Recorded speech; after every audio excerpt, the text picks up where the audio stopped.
Hey guys, welcome to Urumi Embroidery. The process begins at the intersection of technology and tradition. I use a digital template on my phone as my lightbox. By placing tracing paper over the screen, I can capture the exact proportions of the figure. To transfer this to the canvas, I'm using a sheer high-grade organza. Because organza is incredibly delicate, I avoid pins which can leave permanent holes.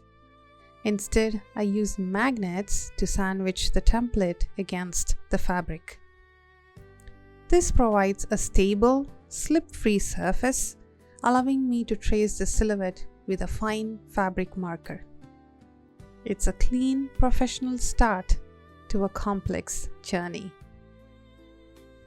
With the frame dressed and the organza taut, the embroidery begins.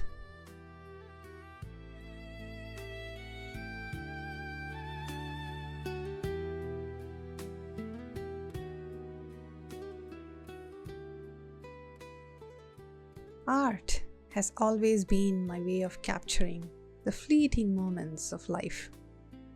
Today, I'm working on a piece of wall art for my daughter's room, a silhouette of a ballerina.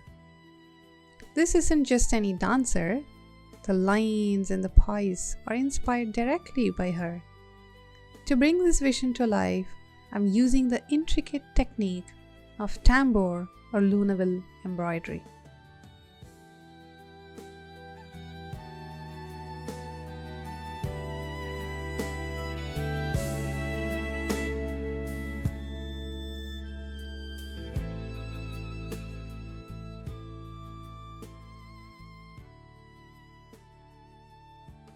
My materials are chosen for their precision and longevity. I'm using a Fil-a-Gant thread, a French cotton known for its incredible strength and glazed finish, which prevents tangling as it passes through the fabric. My primary medium is the Miyuki 11-0 seed beads. These are world-renowned for their uniformity. In professional embroidery, consistency is everything, right?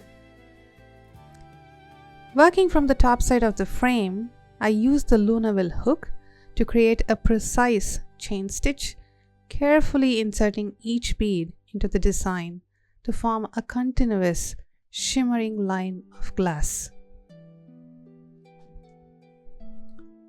There is a meditative rhythm to the hook, the soft pop as it pierces the organza, and the mechanical precision of catching thread. It's a dance in itself, mirroring the discipline and focus my daughter brings to her own rehearsals.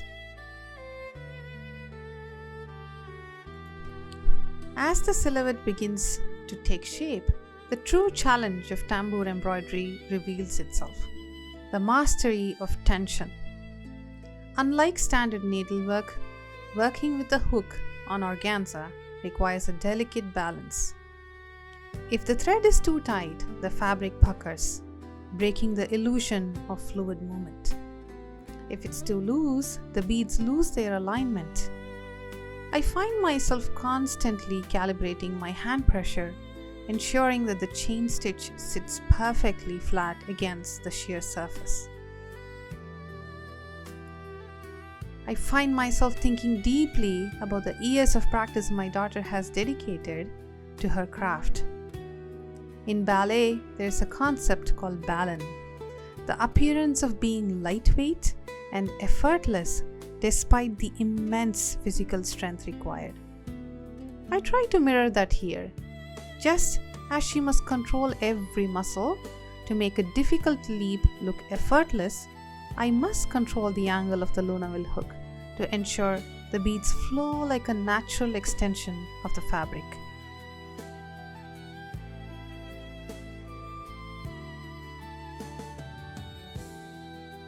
Every turn of the hook, every rotation of the wrist is a deliberate choice.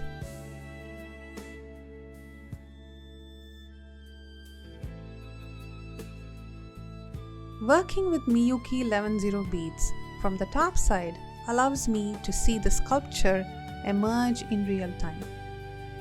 As I navigate the curves of the ballerina's tutu and the arch of her foot, the Fil-a-Gant thread acts as the silent protagonist of the piece. It's nearly invisible to the eye, yet it holds the entire weight and integrity of the beadwork. There is a beautiful irony here. It takes a great deal of structural strength and tension to create something that looks as light as air.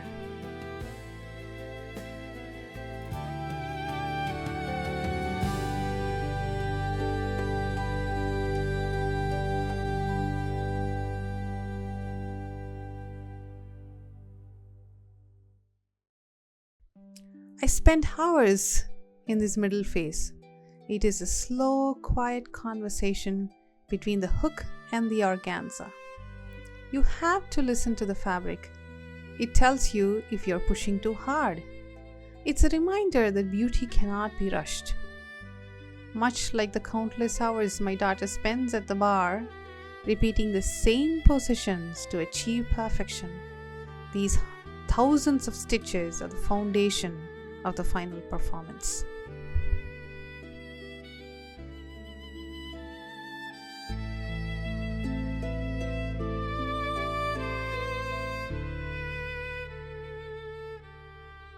The light in the room shifts as the day goes by, and with it, the character of the piece changes.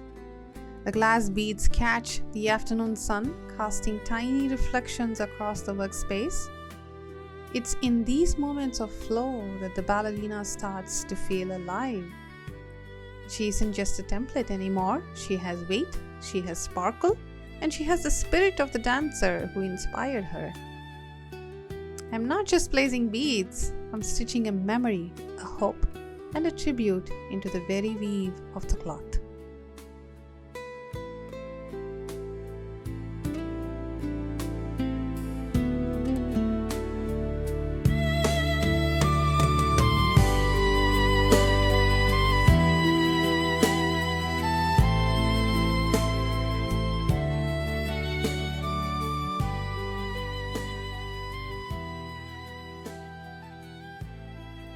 As the silhouette nears completion, I shift my focus to the finer details.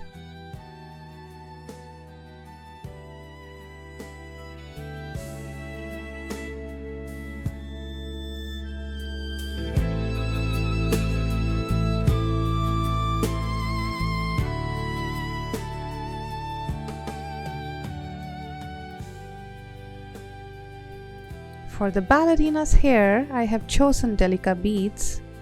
Unlike the rounded seed beads used for the body, Delica beads are perfectly cylindrical. When stitched together, they fit like a mosaic, creating a flat, sleek surface.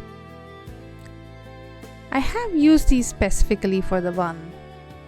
There's a certain neatness to a ballerina's bun, the way every hair is perfectly in place, and these beads capture that structure beautifully. Looking at it now, it looks exactly like my daughter's hair when she's ready for the stage. It's that final personal touch that transforms a technical exercise into a family heirloom. This piece will hang in her room as a reminder of her grace and as a testament to the patience that both dance and embroidery require. A professional finish with a mother's heart behind every single stitch.